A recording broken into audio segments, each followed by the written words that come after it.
Stephen Mansfield, New York Times bestselling author and speaker. Doug Tenaple, I'm the creator of Earthworm Jim. Tweet Groups. I'm Victor Dweck. Joseph Carter, I'm the Mink Man. This is Dave Baker from Forged in Fire. This is Leah Morgan. I'm a comedian, and this is why you should never Not ever. Don't waste your time. Oh, you really should. listen to those darling, yummy Reverend and the Reprobate. Yes. Hey everybody, welcome to the Reverend and the Reprobate. I'm Lucas Piggard. I'll be the Reverend for today as always. And with me is a man who resembles Batman in every way except for the money, the physique, and the know-how. It's Dan Gibson. Yep, but I do have batarangs. The Reprobate. Yeah, with his batarangs. I do have batarangs. Do you have a utility belt? I've got a belt and some duct tape. You know, today on our show, we've got a guy who might have had a utility backpack. Oh, for sure. Yeah, it is 100%. He has a belt, too. The host of Forged in Fire. And it's definitely in camo. It is Desert camo. Yeah, it is Man Gravy himself, Grady Powell. He talks to us a little bit about his time that he spent in the Green Beret, which it's weird to say a former Green Beret. I think it's kind of one of those things that if you wear a Green Beret, you always are. For sure. It's a badge of honor that he earned. But he talks to us about his time in the Green Beret, the many different reality shows he found himself on before Forged in Fire, the transition from being a contestant and a survivalist on those shows to now being the host. And making sure that the experience of the blacksmiths is optimal whenever it comes about. It's and being best friends with Forge Daddy. Yeah. And Best show friends with Forge Daddy. And he just touches on the fact that he did some work with John Cena. Mm-hmm. And just talks about... My son's going to love that. He loves John Cena. It's a cool interview. If you are watching, make sure that you like, subscribe, ding the little bell, follow us wherever it is that you get your podcasts, and sit back, buckle up, and enjoy the amazing person, the amazing soldier, the amazing bear fighter and baboon spear maker, Grady Man Gravy Powell. Get some good beard depth. And look at that chiseled jawline. Yeah. Well, if you're wondering who we're talking about, not look like Fat Captain America. On our Airwaves Today Expo is truly a man in myth. It is the youngest Green Beret and the new and most current, our favorite host. He is our host of Forged in Fire. It's the wonderful, fabulous Grady Powell. How are you, sir? I am wonderful. I'm gonna do something real quick. Okay, so yeah, do it.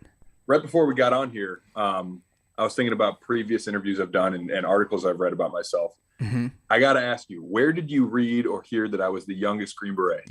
You said it. No, I didn't, because I'm not. Yeah, no. You said you were one of the youngest. Yes. Yeah. Okay, one of the youngest to get the title. My scholarship and enlisted in the military, and fortunately enough, became one of the youngest Green Berets to be awarded that title. Is your quote. That's fair. Okay. Did you say youngest? I did say youngest. Okay. Yeah, okay. I like to speak in superlatives because it makes him sound cooler. I'm with you. Yeah, without it is, Green Beret, Africa, Iraq. At least I said beret and not Barrett or Barrett. Running technical training facility, dual survivor, ultimate survivor, Forged in Fire. It's pretty. It's pretty boring. Yeah, it's meh. So, do something interesting. For once. Yeah. Good grief. And I think he's younger than we are. Yeah, probably. How old are you? Are you under 35? Okay. Yeah, just turned 35 a few weeks ago. You friggin' jerk. Absolute. Fat Captain America. Okay, so let's I'll take that. Let's talk about something other than Forged in Fire. Like, I definitely want to get to the show, but when we started, so we got to interview you with Dave and Ben. It was a lot of fun. We talked a lot about Forged in Fire on the show. But when we set up this like one-on-one, we're looking at it and we're like, this guy's resume is really impressive. So I'm really good at pencil whipping. Well done. Well done. So I want to start with, before you get into any of the reality TV show stuff that you've done, I want to start with the Green Beret. Yeah. Like, because I don't think that the average citizen understands what that is. We're familiar with like Rangers. We're familiar with Delta Force. There's people that know about Navy SEALs. Everybody knows about the Navy SEALs. Right. Yeah. the Green Beret is a completely separate thing that we seldom hear about, let alone have ever met one. So what does it mean to be a Green Beret? So you guys mentioned the Rangers. You mentioned the Delta Force. We fall somewhere in between. So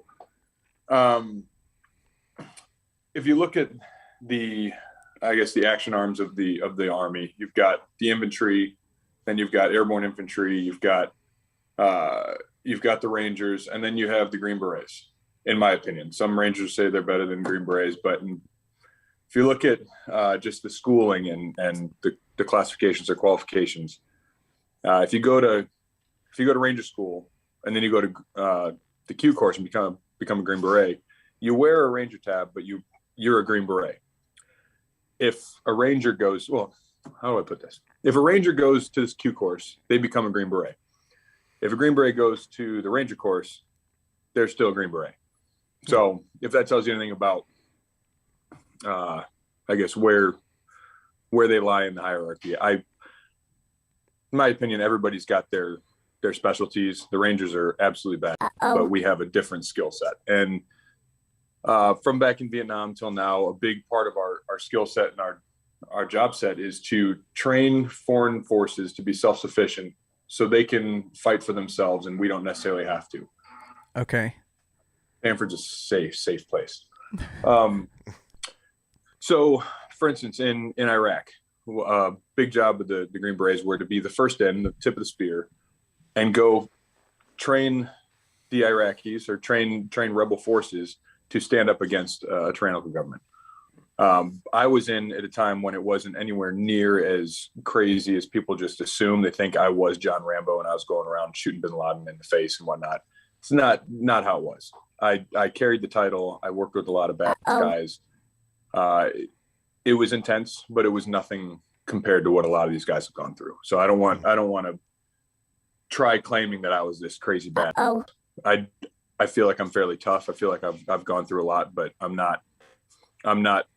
I was a man among giants, if that makes sense. Yeah.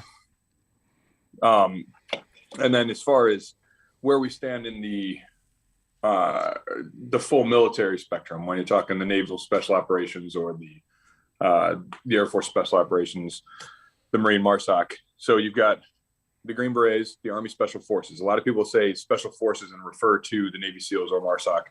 The Special Forces is only the Army Special Forces, only the Green Berets. Special Operations is the umbrella term for MARSOC, the Raiders, Navy SEALs, Air Force PJs, pararescue, combat controllers, and then the Green Berets. That makes sense? Yes. So and then there's Delta Force, who just trumps all of us. So we actually got to work with a guy who was in the Delta Force, and in the movie Black Hawk Down, the guy in the sniper that gets stabbed that was him in real life. And so What's his name? His name's Kerry Layhow. Okay. And one of my really good buddies was there in Delta Force during that time. Yeah. So Kerry went. Wasn't him. After that, he gets stitched up, and then when he went to get promoted to the next level, there's a certain amount of like push-ups and sit-ups and all that stuff that you guys have to do for your PT. And because they sewed his abdomen sideways, he wasn't able to do it because whenever they got to him, they just needed to close everything up. And so he's got this weird shift in his abdominal wall. And when he went to go do the push-ups, he passed with flying colors, the pull-ups and everything. He did fine. He did okay on the running, but whenever they went to go do the sit-ups, he was just in an immense amount of pain about halfway through. And so he was honorably discharged after that because he couldn't pass. And it's just it's a crazy ride. It's crazy that he even wanted to continue going. Yeah. I was back when I was in the Q course, I was around this guy who's a giant. Literally, I think he's like 6'6". He went to a different team. We separated ways, but he was somebody you remember. Just his voice, his accent was like, this guy walked in the room, they're like, oh, so-and-so's here. His name was Nick Lavery. I get out. I hear about some stuff going on. I think it was in Afghanistan. He ended up getting shot, and long story short, lost his leg. But he's like, I'm not done. I don't want to be done. I didn't come here to go home. And ultimately, I'm not doing his voice any justice. This guy just sounds like the ultimate bad. He trains up. He goes through all the qualifications and ends up back on a team back in Afghanistan fighting the same war he lost his leg to. Look him up. How? This is a guy you should try to have on your podcast. No joke. How? Yeah, I make TV. This guy he sweats. It's outrageous. How was he in combat with only one leg? And Hopping around. I don't know. Yeah, like what was the? He's outrageous. What was the Look dude's him up. name? Can you pull him up? Let me see. Give me his name one more time. I just sent you. He looks terrifying. He is what movies need to be made of. Oh, Nick we got Lavery. it. Oh yeah, yeah. Look at that dude. Yeah. he's a monster. Yeah. He's humongozoid. I think he played for UMass. Played football. Big Good boy. grief. Yeah, no joke. Okay, Right. so I guess that is a testament to how hardcore he is. If he's missing a leg, sure, let's send him. yeah, send him back. Yeah, he's better with one leg than Right. some people are with two. Yeah, that's pretty impressive. Also, I'm wondering if this is the leg they sent him back into combat with, or they did like the Olympians. You know how they got like the paperclip legs whenever they run. I believe he had. That's a horrible way to describe it. That's a terrible way to describe it. That's just what He's got a that's boinky what it leg. looks. He's got, Yeah. spring leg. Yeah, I don't think he went with the leaf spring. I think he went with I don't know what they're called, the mechanical ones. The tactical. I wonder if it had pneumatic. like special stuff, like a utility belt. I worked with a guy who lost his leg in a motorcycle accident, and he got a cutting edge, bad to the bone new leg that had pneumatics. I'm trying to think of what it's called with the Like hydraulics? hydraulic. It had a hydraulic because he couldn't walk upstairs, which I didn't really think was a thing. But you can't walk upstairs with with one leg. Yeah, that makes sense. But this one he could. That would be awesome if it was like a hydraulic leg, but also like a utility It was like leg. $100,000. Like he pushes a button, and then that's where they know where the missile launch is. The leg just I mean, goes directly I to would it. rather have both of my legs. True. Yeah. Yeah. At the end of That's the day, fair. I'd rather have. I'm pretty happy with what I got. But if I were to lose one, I would hope I have the sack to be as tough as people like Nick. Yeah, no it joke. Blows my mind. Yeah, he would. Which is- he would be phenomenal to have on. So where did you serve? You talked about how the Green Beret happened in Vietnam. You're obviously way too young for that. You're kind of in our generation, where like most of my friends that he's in our enlisted, generation. Yeah, we're basically the same age. yeah, we're generation also are we? pups. I don't even know. I think We're it's- like ex-millennials, Yeah. right? So we're like right at that turn, right don't- before all of the By the way, millennials started which ruining one is everything. Bettel? Bettel. Which one's better, to be a Gen X or millennial? Which one is Bettel? So the It's a good question. yeah, which one's better? The Gen Xers, Because they both seem like the which one's the least of two evils? yeah, the lesser of two Yeah, evils. it's really not that great. I don't know. I tried to steer away from generation conversations just so nobody Yeah, labels me as a millennial or an X. Yeah, No me too. doubt. Yeah, we're basically the same. I'm with you. But like a lot of our friends enlisted and were looking to do whatever they could post 9/11.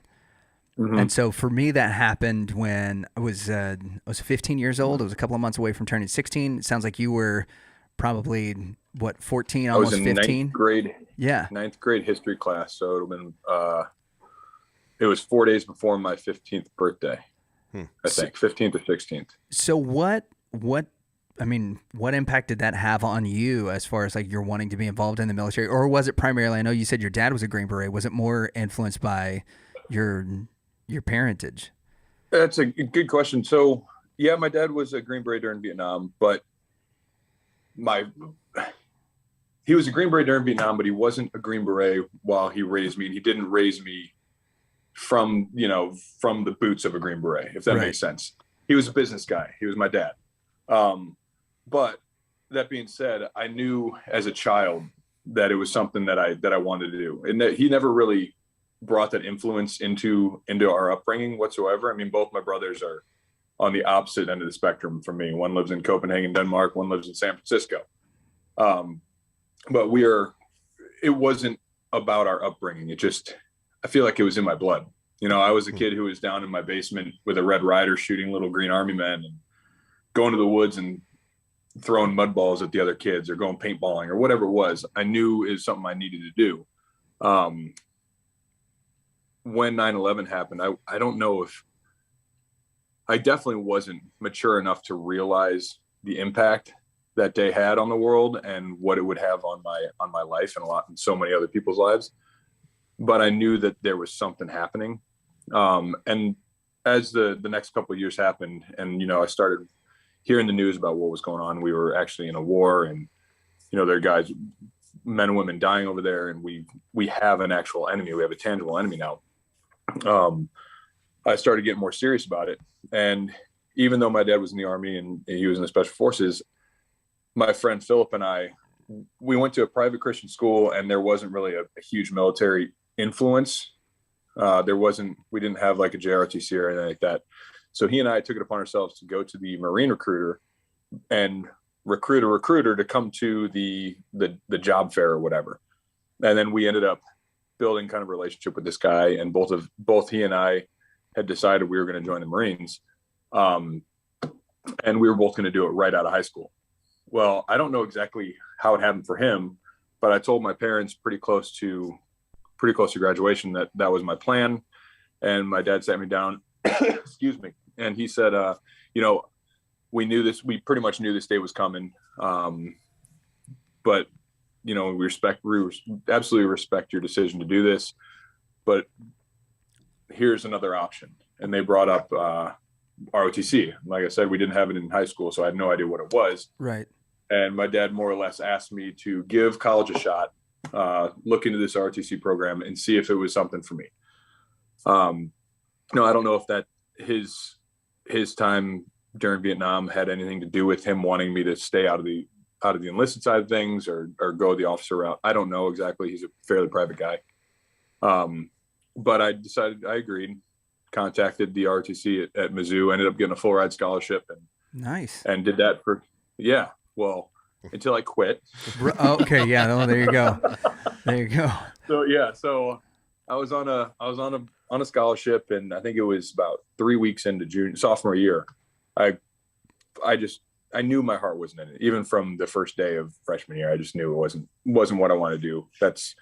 I'm not a pencil pusher or paper pusher. I don't tell people what to do. I go do it.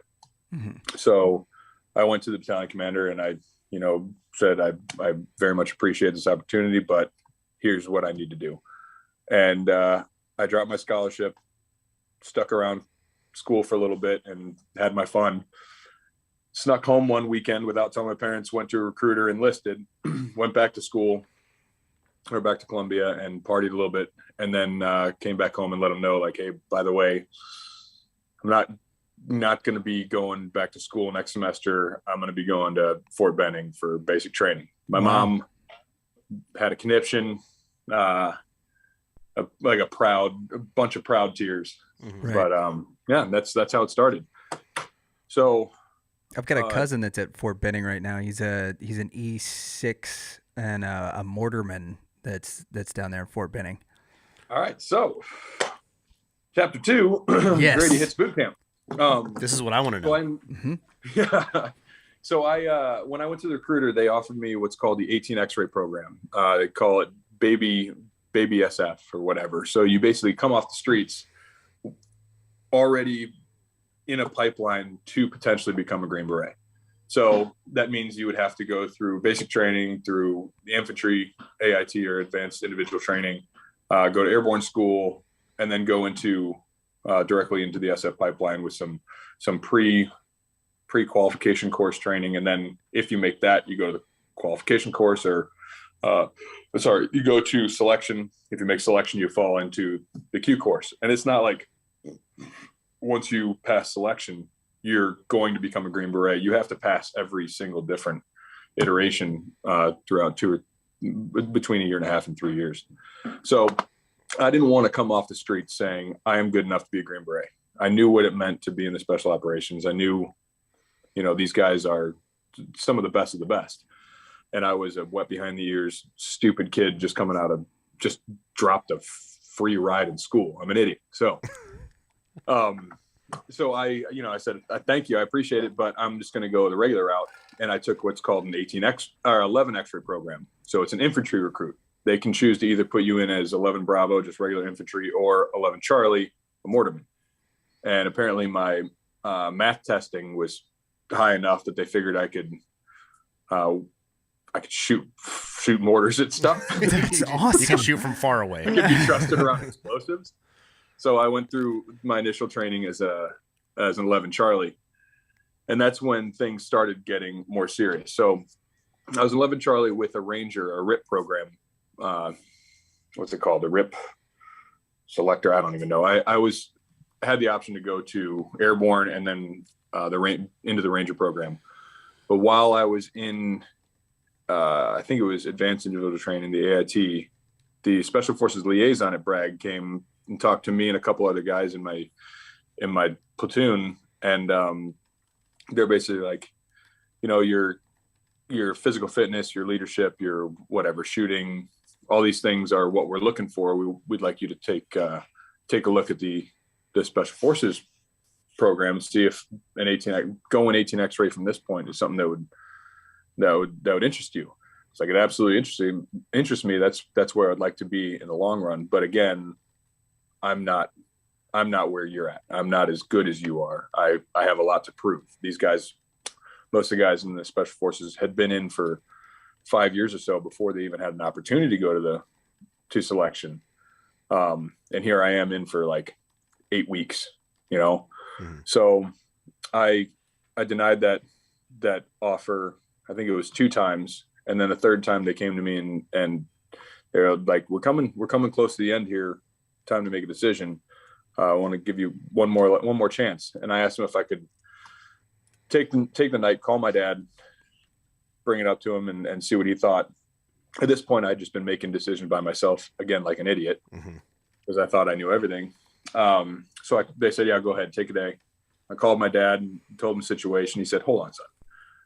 You're telling me that the Special Forces, 2 Green Berets, have come and asked you to become a Green Beret, or at least try to become a Green Beret multiple times, and you've said no? And yes, sir.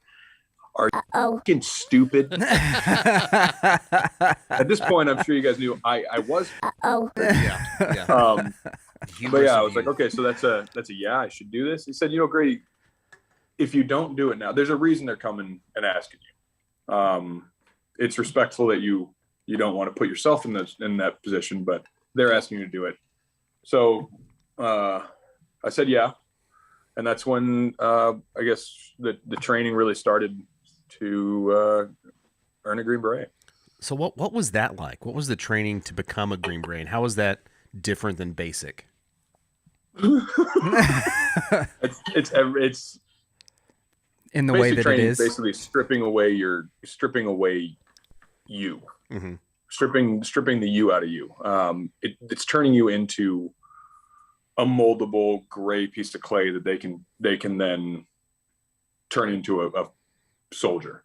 When you go into the Special Forces pipeline of the Q course, they've already picked you specifically for mental aptitude tests, for your physical abilities, for your personnel skills, your leadership skills, your fighting abilities, and things like that. Now they want to hone those things and mold you into exactly what they want. And in order to, along the way, while they're doing that, they're putting your mind, your body, your full-on soul to places where you never thought it would be physically possible. And they're doing that in not an attempt to break you. Well, sometimes they are. They're trying to break you to find out if you'll push past your breaking point. It's not a matter of who can get there fastest or who can do this the best. It's who can get to their very end, physically, mentally, emotionally, and continue moving, who has control of their mind. So there was a lot of that in selection. It was, I think, 2 weeks or 3 weeks when I went. That's very, very little sleep, a lot of physical activity, little food, cold showers, which are seriously just a big old mind game. And if you make it through selection, then they give you what your MOS would be. on the teams. We've got the weapon sergeants, the engineers, the weapon sergeant, engineer, medic, your intelligence guys. You've got communications, and they ended up saying they wanted me to go forward with with the medic course, which I thought would be pretty cool. You know, I thought it was neat that they thought I was smart enough to become a medic. And I don't know if you know anything about the 18 Deltas or the SF medics. They're more or less surgeons. These guys just get medical books dumped down their throat in a very compressed amount of time under highly stressful situations, but they don't get the accolades. They don't get to be called doctor, but they're very, very capable in a lot of different ways. However, that course takes like an extra year to get through, as opposed to, say, the Charlie course, the engineer course, or the weapon sergeant course. So not only did they ask me to go forward and try to become a medic, but they gave me Arabic as my language. So I would have to get immersed into Arabic, which is a 6-month course, where some of them, like French, are like a 3-month course. And then they asked me if I wanted to go do they told me I was going to go become a medic.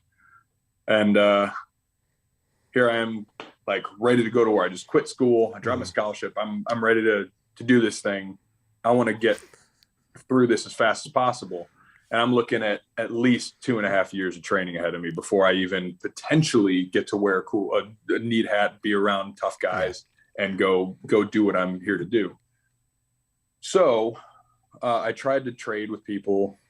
They basically said, you can't do that. And there was one loophole. If you find somebody in your class with the same language as you and the MOS that you want, and they want the MOS that you have, you can do it. I don't know if I was just very convincing. I don't know if I bought the right kind of beer, but I got a guy to agree to take the Delta side of things. I would go become a weapon sergeant, and we both stay with Arabic. So I shaved like 6 months off my training just by doing that. And the attrition rate from the medical side of things is a whole lot higher than the weapon sergeant side of things. So I kind of upped my chances of making it through by shifting the responsibility over to somebody else. It was kind of a dick move, but he made it. But he made it. You must be very sharp. Yeah, he made because it. Great guy. He's a really, really bright guy. I was actually kind of worried that I was worried how I would feel if he didn't make it, because it would be partly my fault. But yeah, so I ended up making it through, made it to a team as a weapon sergeant, and that was that. And here we are, from weapon sergeant to forged and fired host. Yeah. There's a lot in between there. Yeah, there is a lot in between there. You kind of hit on something, and we talked about this a little off air. In our last episode, we were kind of joking around about your memory, but that the effects of we've done one of these before, just barely. If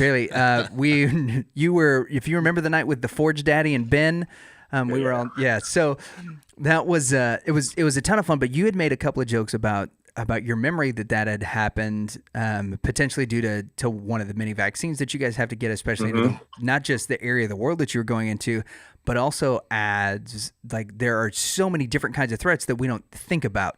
Like I remember the anthrax scare here after 9/11, and because of like 10 envelopes. Yeah, it was like 10 envelopes, but then there were like junior high kids. By the way, is anthrax just like gone now? Yeah, they don't use it anymore.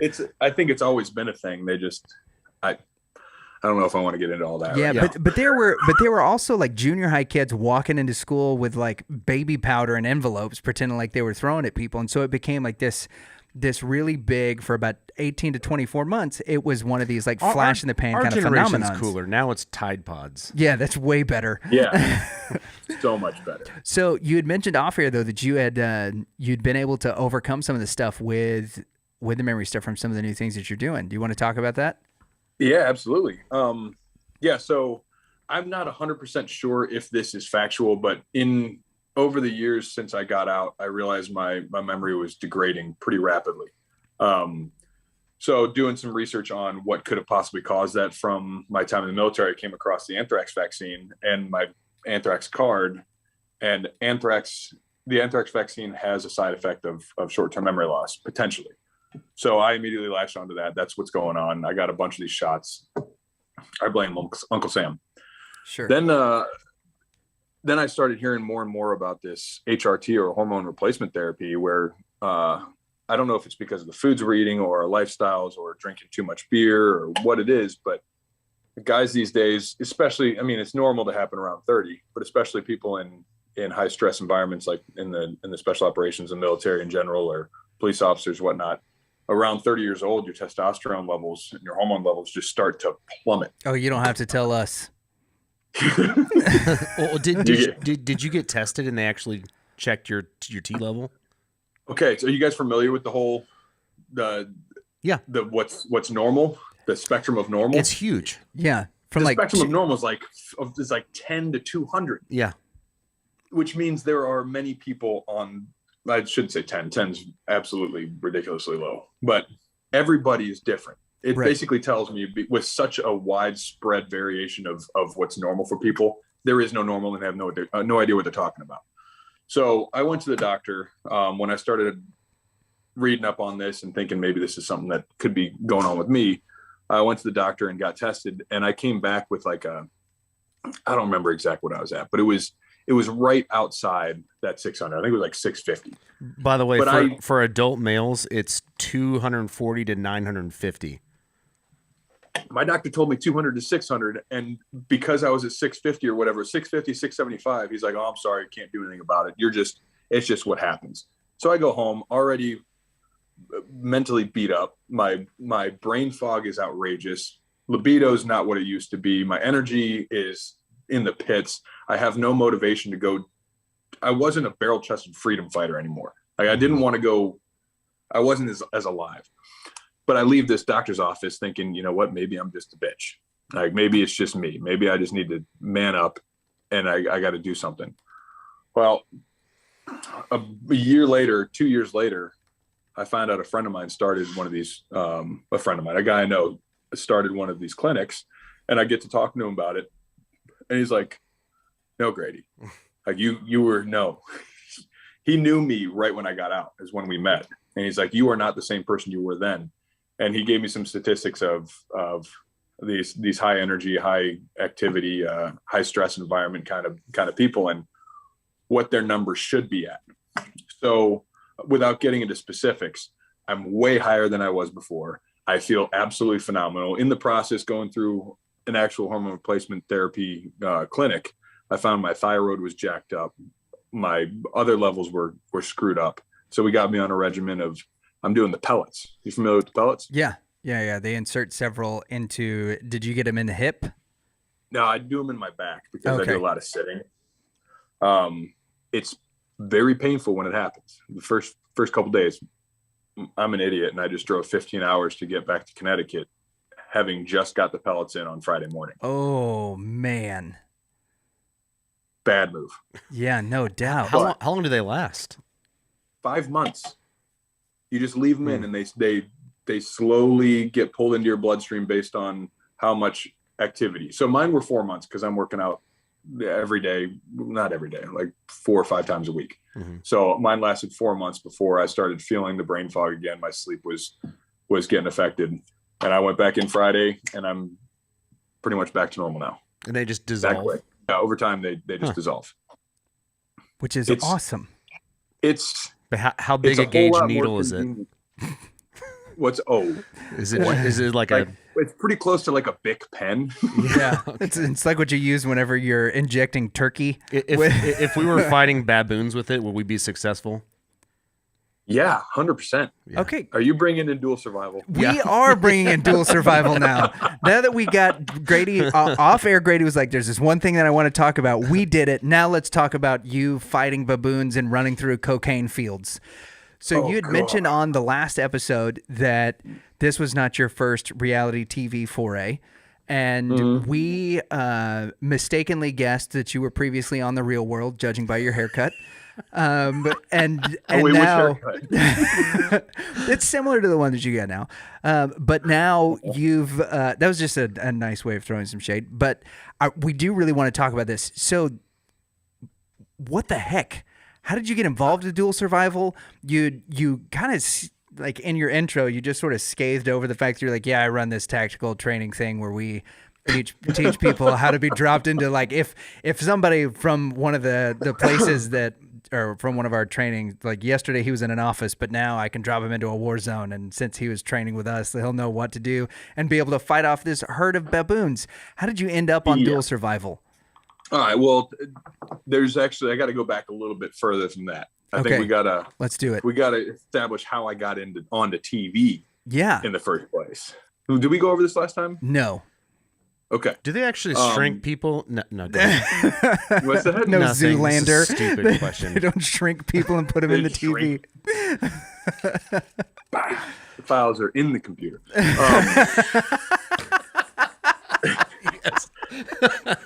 Don't talk to me. You're our hero. Yeah. So, all right. So when I decided to get out of the military, you have to go through this process, this ETS process. This is the word I'm looking for. The ETS process. And there's things like going through medical checks, dental, psychological. You got to go through finance. You got to turn in all your gear. And then one of them you have to go through is called ACAP, the Army Career Assistance Program. And it's basically a job placement counselor for soldiers getting out and transitioning into the civilian life, because they don't want to just dump you off base and you're done. Right. I think they realize that we are pretty much a single skill set kind of guy, or group of guys and women, and we need a little bit of help. But I went and sat down in that meeting with absolutely no desire to get a job. I just wanted the guy's stamp and be on my way. His name was Craig Smith, and I ended up sitting and talking to him. We're talking with him for about an hour and a half about everything and nothing. He offered me this job at the airport, I think, loading bags or something. I had no desire to get a job. I'd actually already bought a one-way ticket to Portugal just to go decompress and figure things out mentally. And then I was going to come back and, fly by the seat of my pants, kind of like I do. Why is my door being I don't know anybody. We need to keep this in. Yeah, this is all.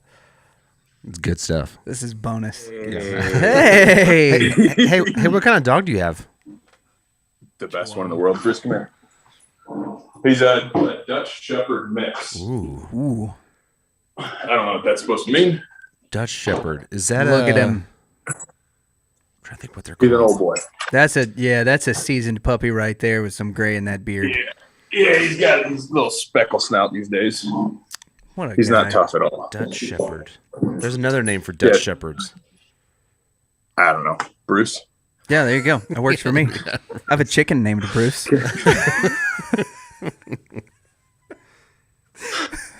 Oh, shoot. Where were we? ACAP.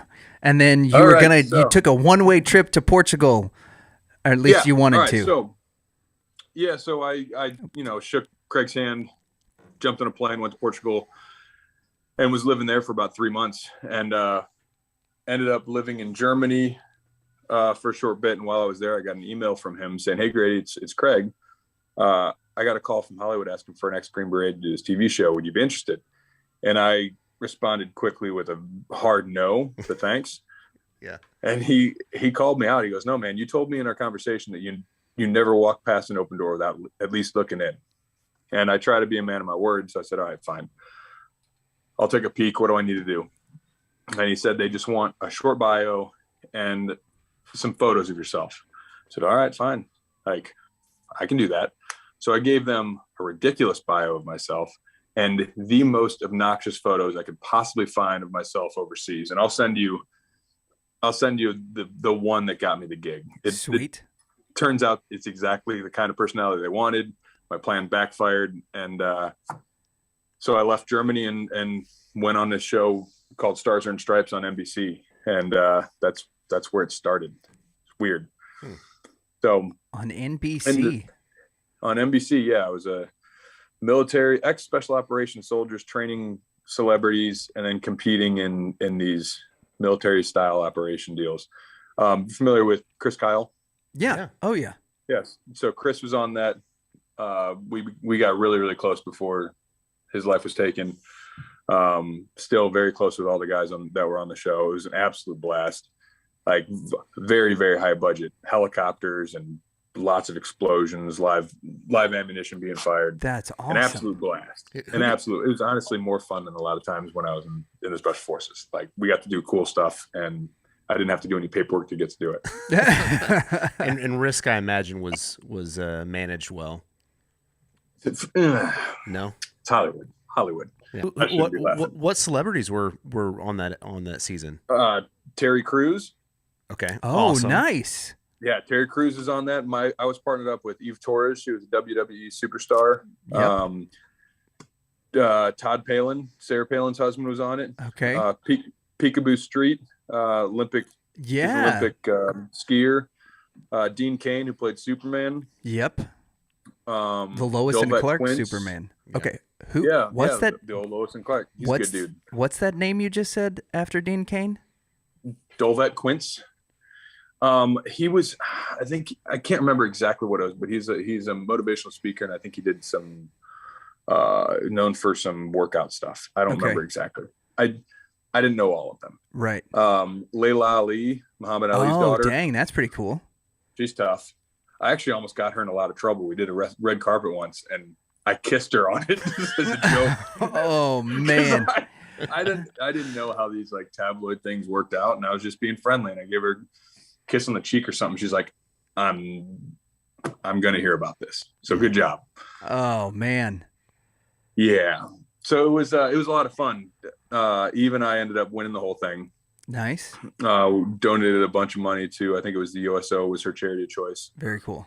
And I got a truck, which was pretty sweet. Yeah. And I figured, you know what, that's cool. It was a good story for the kids, for the grandkids. I'm gonna move along. That's when I started that firearms training facility in Missouri. And skip forward about a year and a half or so, I was dating this gal named Candace, and it wasn't going so great. We were on vacation in Florida, and I got a call from a guy named Kevin Hoban. And I'm on the beach, and he's like, "Hey, Grady, this is Kevin. I'm with such and such productions, working with Nat Geo. We're doing this survival show in Alaska, and I was wondering if you'd be interested." And I was like, "All right, I've already done this once. It's pretty cool." So give me some time to think about it. He goes, "Well, that's the thing. We kind of need to know right now because you'd be leaving in a week." I'm like, "Oh, okay." So I was about to go talk to the girlfriend, realized I didn't really, it's bad, but I didn't really care. So I said, "Yeah, sure, I'll be there." Been there. Yeah. Ended up going and doing 2 seasons of that. Spent 6 months total in Alaska. And that was the first survivalist show I did, where it was 4 teams of 3 competing in these multi-day adventure races, getting from point A to point B with only was on our backs. And that was an absolute blast. I'm talking like 12 feet from a mama grizzly trying to steal my salmon kind of blast. Friggin' fun. Dude. So that is where the joke about him fighting bears must have come from. Yeah. Is that there was actually like potential. What are all these jokes? You guys are. I should probably read about myself online. You brought it up in our interview with the other 2 judges from Forged in Fire. You're like, "Yeah, I fought bears," and Dave's like, and you were like, "Hey, whiskey daddy, stay in your lane." You know, I had tied one on a little bit before that one. I'm sure you noticed. He always has to pregame a little bit before he comes on our show. But also he's the best. He is. Cool. He's awesome. He's a great fun. dude. He was the first and most warm person that I met leading up to the show. He was the first one who called me, congratulated me. The first one who I went out with when I got here. Really kind of just took me under his wing, knowing how difficult it would be with the massive and very strong fan base we have. Yeah. And boy, like he saw the writing on the wall because it was rough there for a while. Yeah, no doubt. No doubt. So Fat Captain America had a bad time. Well, now that you got your T levels fixed and got some of that super soldier pellets, you're all good to go. MK Ultra. So okay, I want to hear about the baboons. MK Ultra, we gotta hit boy, on that's the baboons. Yeah. Okay, so how do you get from Alaska to baboons? All right, so great setup. Is that that's great. From bears to baboons, the Grady Powell interview. So I'm trying to make sure that this is the correct sequence of shows. But I kind of went from adventure military to adventure outdoor survival because, in the Special Forces, we have to go through the survival school. SEER school, survive, evade, resist, and escape. And Discovery was looking for a new host for dual survival. It's premise of the show is two guys of very different backgrounds get dropped off in the middle of nowhere around the world, and your job is to make it out alive. Now you have very limited resources.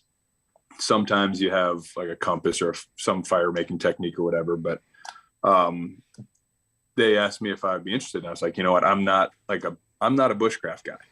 I can figure stuff out. I'm more of a MacGyver. And apparently that was the right thing to say. He said, that's exactly what we want. We already have the hippie. We want MacGyver. Did they have some hippies? That's what I'm saying. It seems like the formula for that show is we need a military guy, and then one guy that's like, I brought some hemp seeds that we can grow. You can chew on this bark and be miserable, but you might not die. Yeah. It has anti-inflammatory benefits. Yeah. Yeah. Yeah. So, dude, that was a lot of fun as well. I've got a bit of vagabond in my blood, and I just love traveling. I love meeting new people, being around new cultures, and it was a perfect opportunity to go, I guess, fill that need. And it was like 2 years, I think I did that. Season 8, I started it, and we went into somewhere in season 9. But we hit, I think, like 15 countries in 2 years, and 10 states, 12 states, something like that. Wow. It was an absolute blast. A couple things were pretty sketchy. Yeah. But we figured it out. Yeah, the Amazon. And most of the time it was my suggestions, because I wanted to make the best TV show as possible. I don't know if you know this, but not all TV's 100% real. Mm-hmm. I've heard this about television. Yeah, I've heard things. I will tell you, Forged and Fire is completely real. If there's cash involved, it has to be 100% legit from start to finish whenever there's a competition portion. When it comes to the survival shows, everything we did, everything you saw us do, we actually did. But logistically, it's almost impossible just to drop somebody off in the middle of nowhere and make something worth watching in 4 days. Right. You know, survival is not fast paced. Real survival, I'd be freaking sitting there and burning a fire.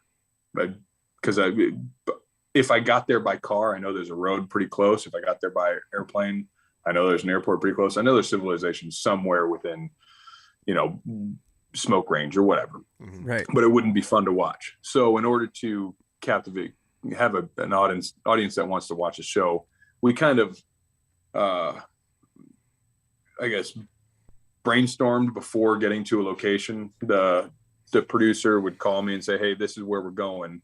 Like, this is the country. What do you think you can do? Like, if we went to the Amazon, I'm like, all right, well, one of the big problems of the Amazon is you don't have spatial awareness. You can't really see exactly where the sun's rising, so you don't know your cardinal directions. So one thing I could do is I could climb a tree.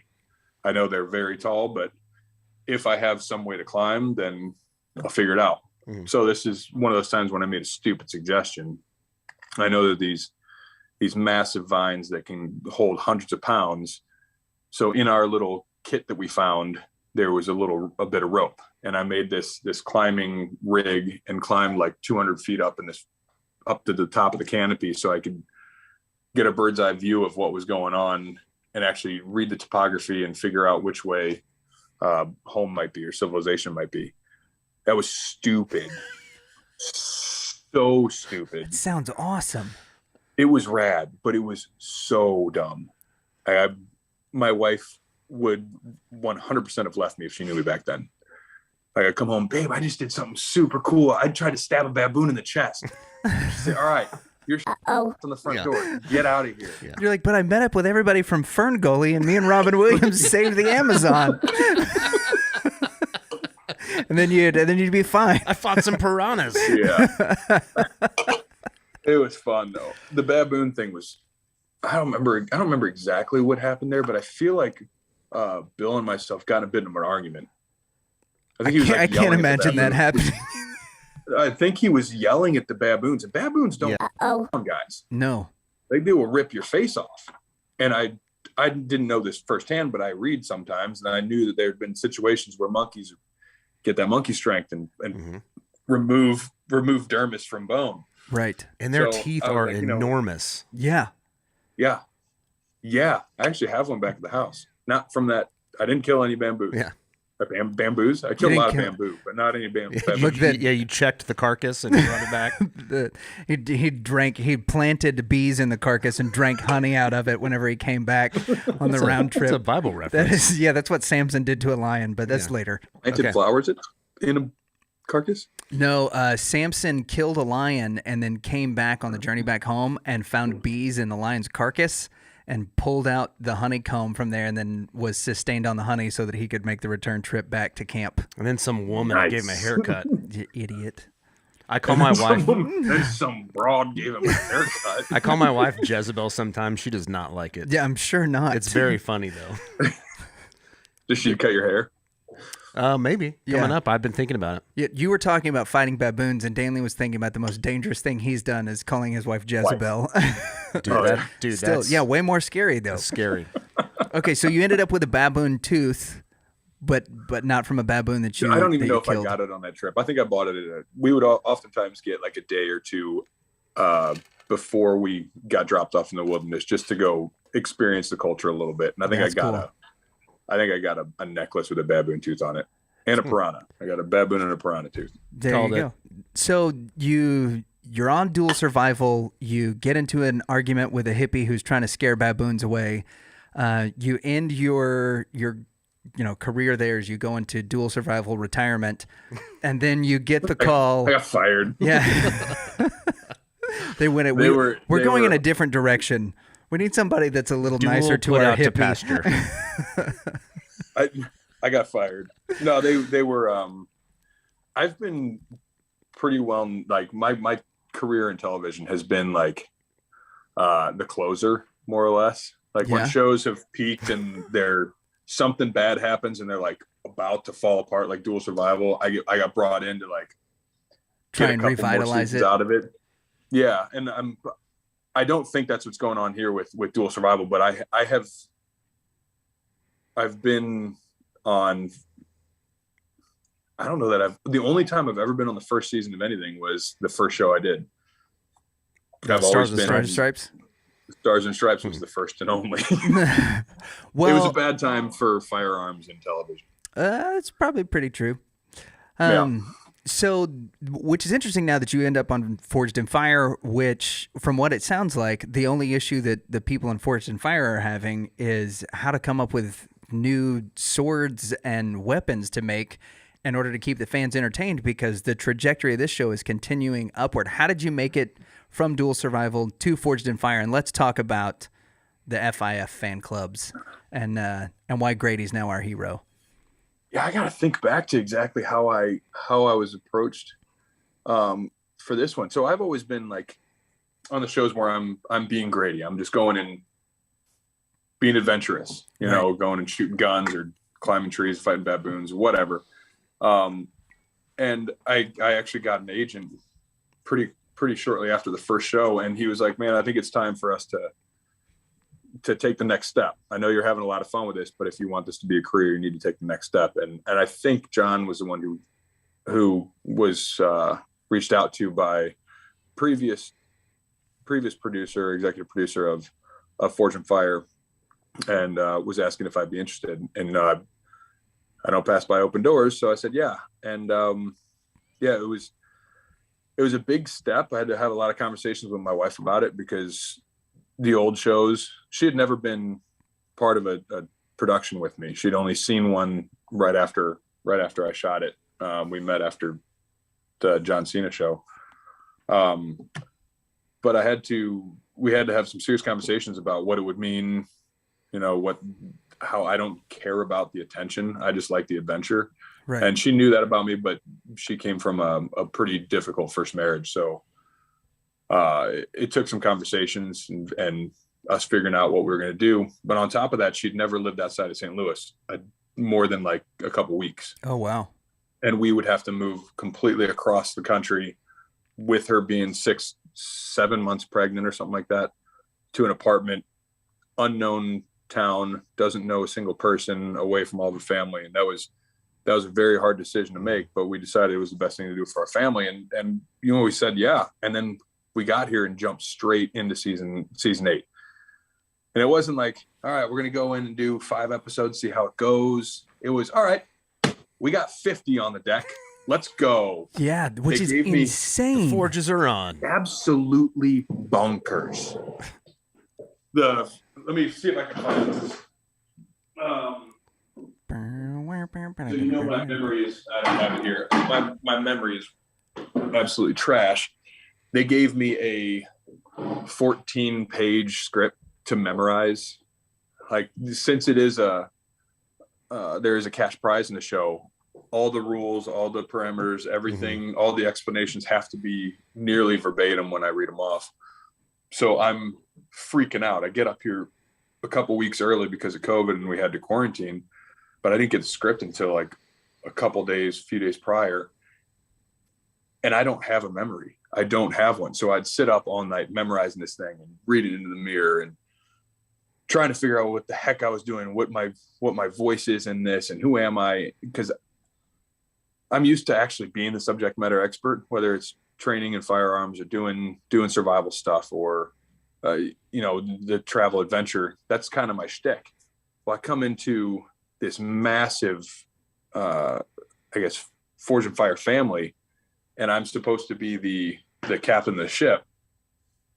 I use knives, but I'm not a blacksmith. I'm not a bladesmith. I had never been in a proper forge before, but I'm supposed to be speaking from a position of authority to the smiths out there competing who do know all of this. So I kind of felt, are you guys familiar with imposter syndrome? Oh yeah. Yep. Oh yeah. Yeah, I live it. And that was the biggest test of my will and desire to continue on in this career. Cause the first day, guys, I almost threw up on set. I almost cried. It was rough. I was terrified, and it came off on camera. I mean, one of the biggest complaints all the Forge and Fire fans had was I was doing this a lot. Yeah. And at first I was like, yeah, whatever. People rub their hands. And then I watched 3-4 episodes and I'm surprised there's any skin on my hands. Well, yeah, that is very interesting. And I think that's good to share too, that, I deal with that too. And I'm a nothing compared to, you're on one of the biggest shows, the reality shows right now. But I absolutely know what you're talking about. Putting yourself out there, especially when you're not an expert and you are someone that's starting, you feel like a fake. Yeah. Yeah, absolutely. I even had that when I was fresh out of the military and training in firearms, which is that's my forte.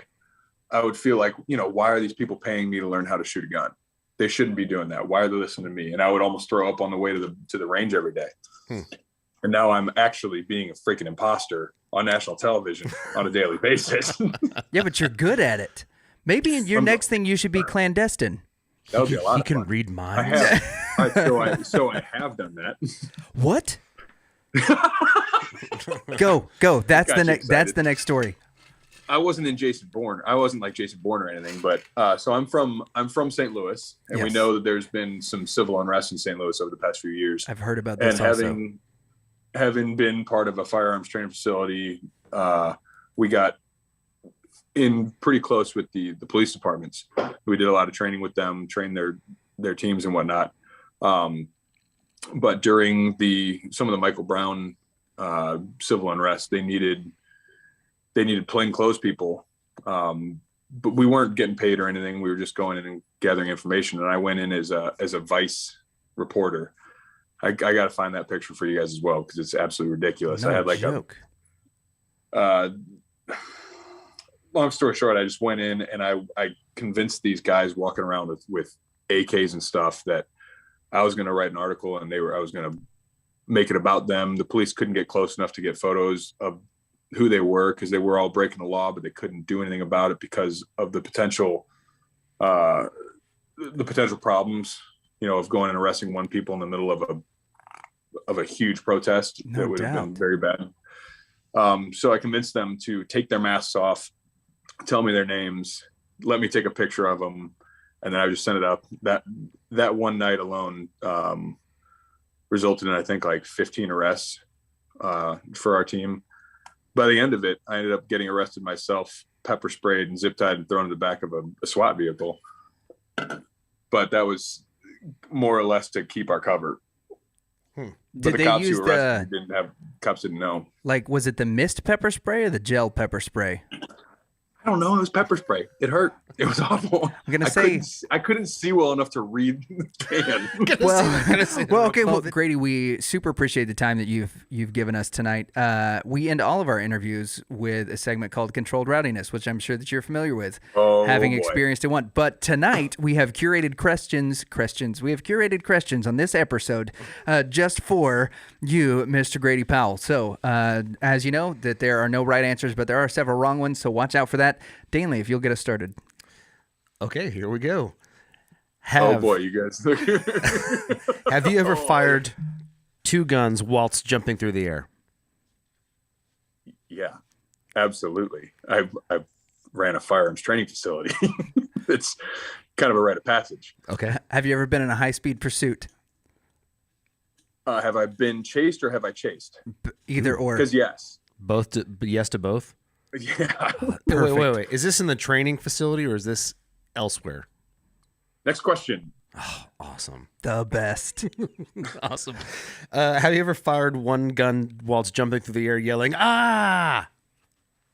Yes. Have you ever seen Bad Boys 2? Absolutely. Have you ever fired a gun whilst in a high-speed pursuit? No, absolutely not.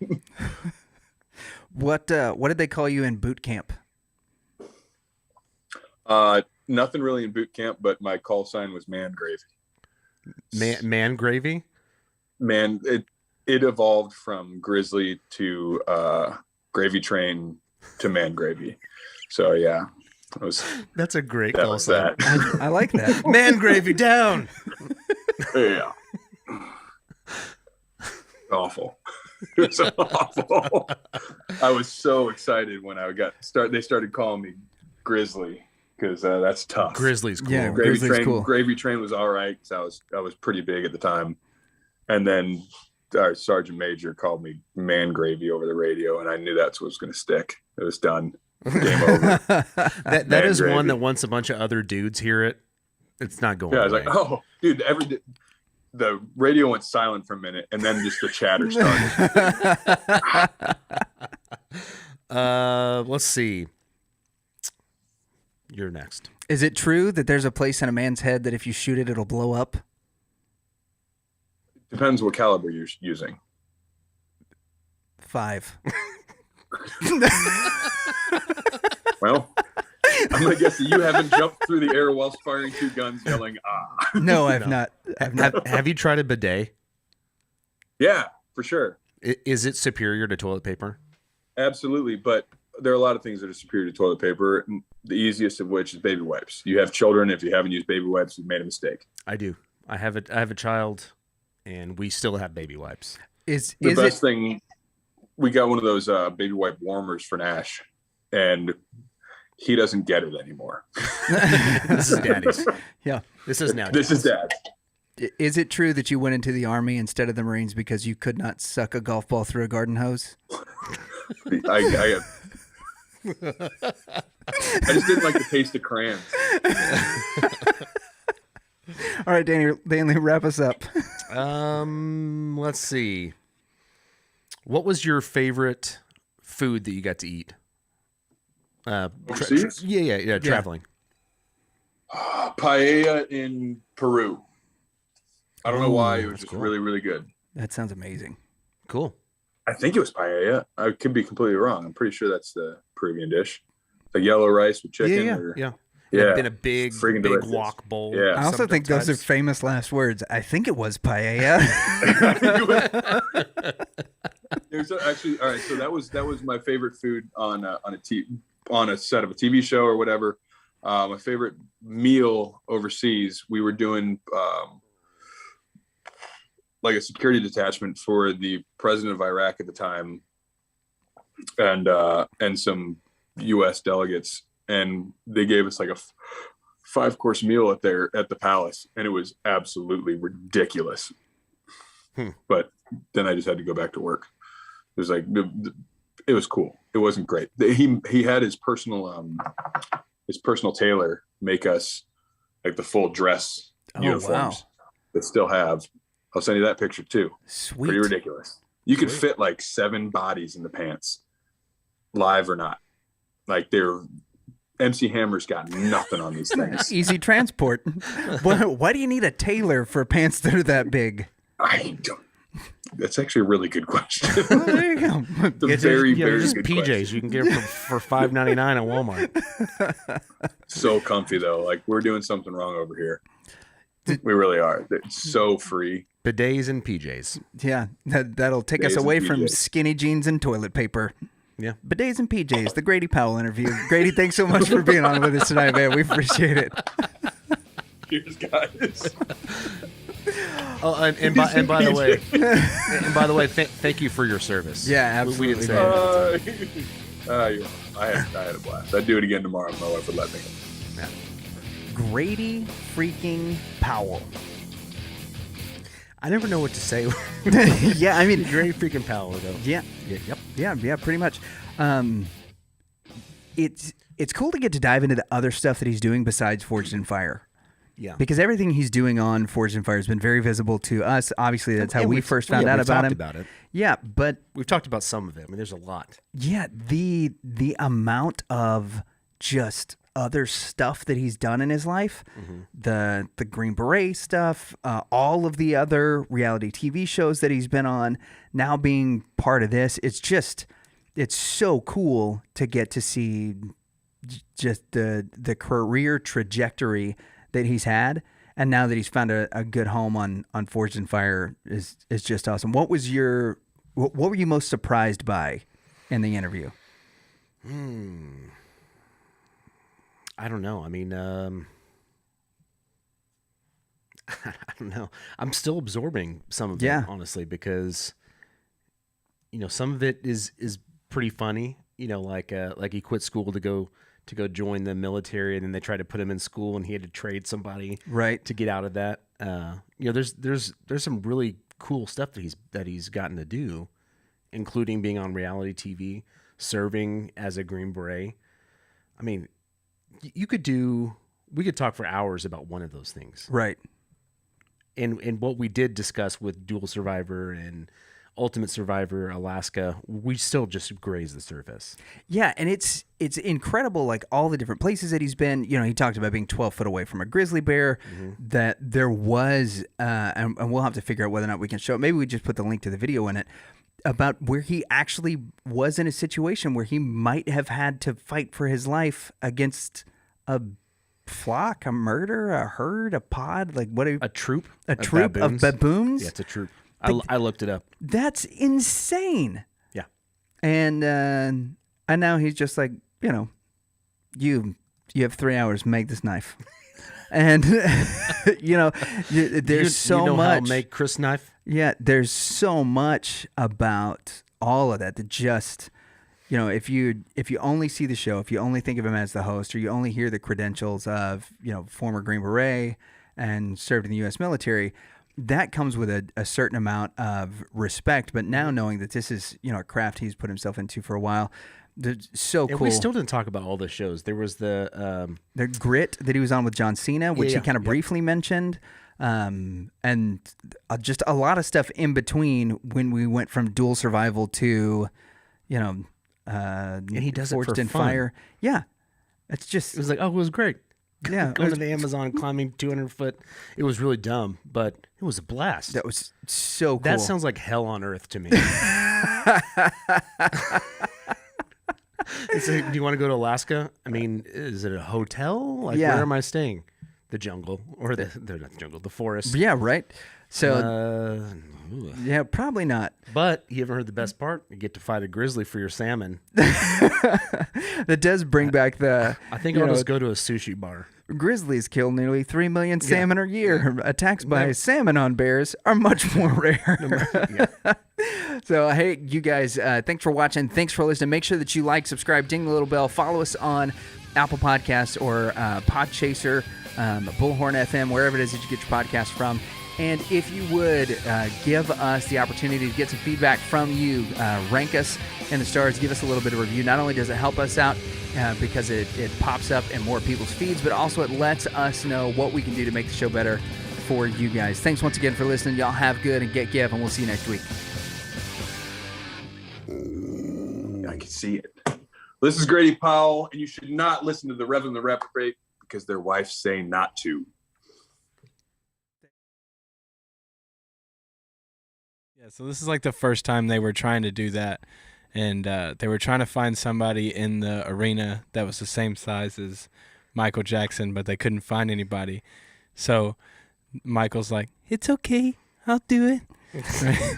So they load him into the chute, and he flies up and hits the ceiling and the lighting truss, and then falls back down to the ground, and everybody goes silent because they think we killed Michael Jackson. And he said it was like 3 minutes into nobody saying anything. You just hear, "I think that was a little too high." This is real. This is a real story. Yeah, it's a real This story. is the best story.